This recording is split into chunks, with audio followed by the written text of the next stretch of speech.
Unang agad, literal na knock-knock nakin ng heaven's door agad. Grabe namang subo yan para wala nang bukas. Kung marahil nagtataka ka na naman kung paano nanguyaya ni Kuya Ran ng gamit ang gums niya. Nako, talent yan mga lodi. Hi guys, so nga pala si Kuya Ran, tambay ako pero marami yung pangarap. Pangarap ko yung mama na walang ginagawa at kung paano gagawin yun, ako hindi ko pa rin po alam. And yun, after ka mautusan mag-ship ng mga pa-order ni Commander, rumekta ako doon sa taniman ng landlord ko para manguha ng ilang piraso ng tanglad. Medyo matagal na rin kasi hindi nakakapag-ihaw ng liempo. Medyo matagal ko na rin hindi nagagamit yung aking ihawan galing sa Eater's Grill. Napansin ko nga na parang kinakalawang na siya so kailangan gamitin natin ulit. Papabayaan ko na rin to. Medyo naluma na siyang tingnan. Sabi nga sa akin na nagbigay sa akin ito, konting retouch lang daw ang kailangan niyan para magmukhang bago ulit. Sige, pag may pera ako, re-retouch natin yan. Ito na nga, prep na natin liempo natin. By far, ito yung pinakamalaking liempo na lulutuin ko eh. So may narinig ko na yung mga lodi sa asin tapos paminta. Hindi ko na hiniwa-hiwaan kasi nakalimutan ko.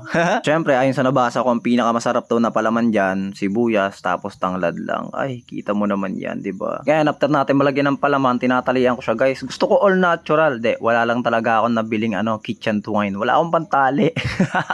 Pero boys ko tayo mga lodi. Balat lang ng katawan ng saging game na yan. And after natin may tali, yan ang itsura niya. Ang gandang tingnan. Sheesh. Daming daldal, Kuya Renan. Magparakit ka na ng apoy para maluto na natin yan. At dahil nga walang rotisserie function yung aking grill, dinamihan ko na lang yung uling para magmistulang parang oven yung kalalagyan nito. Dahil medyo tinatamad din ako magpaypay, naglabas na rin ako ng electric pan para mas madali. Tayan, nagbabaga na yung uling. Oras na para ilabas ang liempo.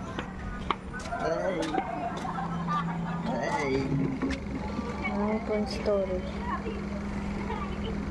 Oh no.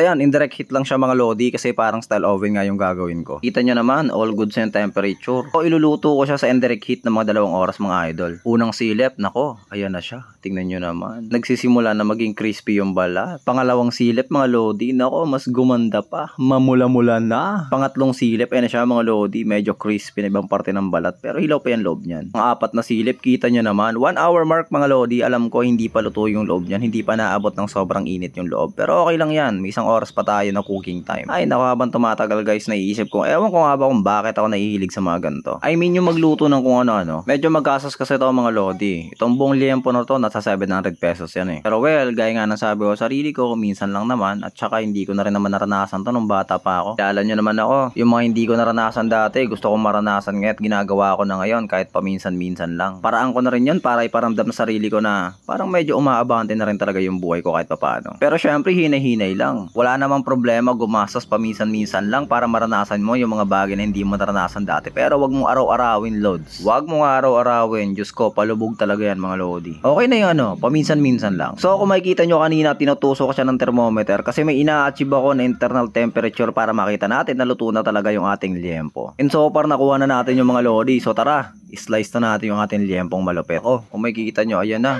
Ganda ng kulay mga lodi. Grabe. Pakinggan nyo na lang kung gaano ka crispy yan. Grabe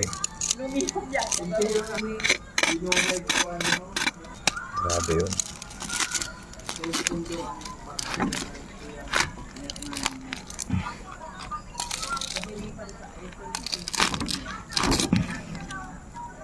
Bakit? Bakit ang juicy? Hey. Dulo ka. Hey. Baka naman.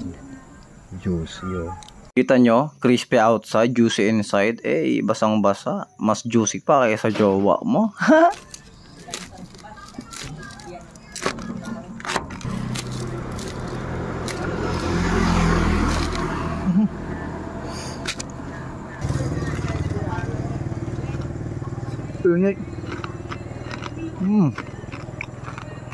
At marahil nagtataka ka na naman, Kuya Renan, paano mo nangunguya yung malutong na balat gamit yung gums mo? Skill kasi yan. Skill yan mga lodi.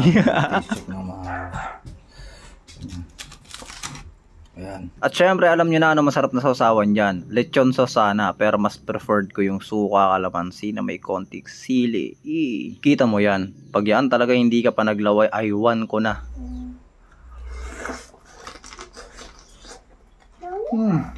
O siya, comment mo saan yung location mo na napanood mo to. Sabi kasi ng iba wala raw mararating pero alam ko yung videos ko saan nakakarating. O siya, hanggang dito na lang ulit. Maraming salamat sa panonood. Maraming salamat sa lahat ng suporta. See you on the next one.